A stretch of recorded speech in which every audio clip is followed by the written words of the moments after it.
Alors, je vous présente aujourd'hui ma solution pour régler le problème des voyous et de la délinquance, de la criminalité. Vous l'avez tous vu, là, il y a une grand-mère de 73 ans et sa petite-fille qui ont été agressées vraiment violemment. Elles ont été jetées toutes les deux contre le trottoir.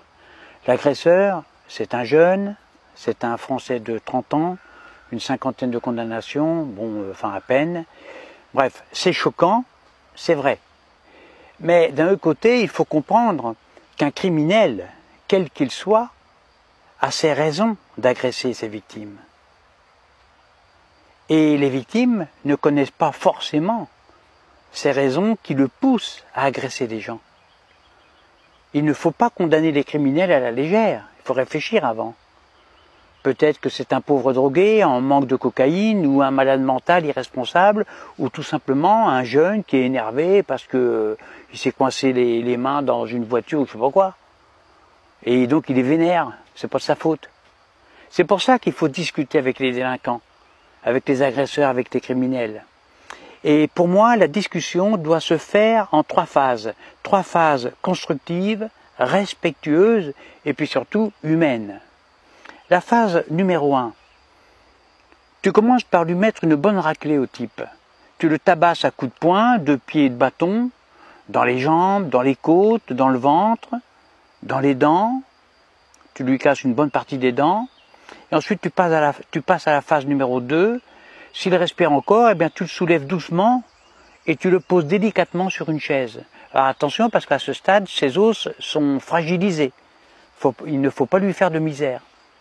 Et là, s'il est en état de parler, eh bien, tu essaies d'entamer un échange constructif et humain avec lui.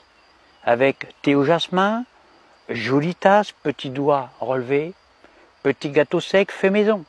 Alors, si tu lui as cassé toutes ses dents, offre-lui plutôt des brioches molles, préalablement trempées dans une tisane à la bergamote ou des loukoums.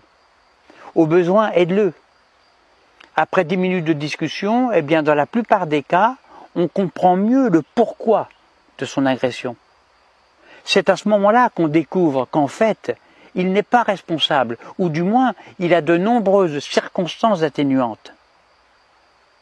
Peut-être qu'il a été abandonné par ses parents, peut-être qu'il n'a pas eu de console de jeu à son dernier Noël, ou qu'on lui a retiré son doudou trop tôt.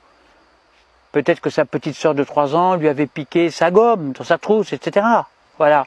Alors dès lors qu'on a compris que ce garçon est en réalité très gentil et qu'il est en souffrance, eh bien on passe par la troisième et dernière phase. Là, tu lui mets une rouste mémorable, plus violente encore que la première, avec baffe de cow-boy, coup de trick, tirage de cheveux, tu le soulèves, tu le reposes, etc.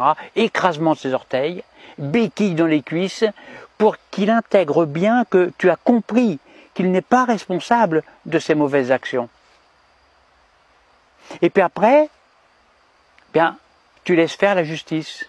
En effet, personne n'a le droit de se substituer à la justice. Laissons-la faire, elle le fait toujours bien.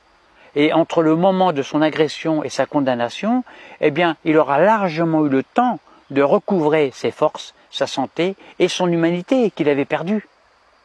Eh bien, grâce à cette méthode en 3 phases, il n'agressera plus jamais de sa vie des gens vulnérables, des petites filles, des grands-mères, etc.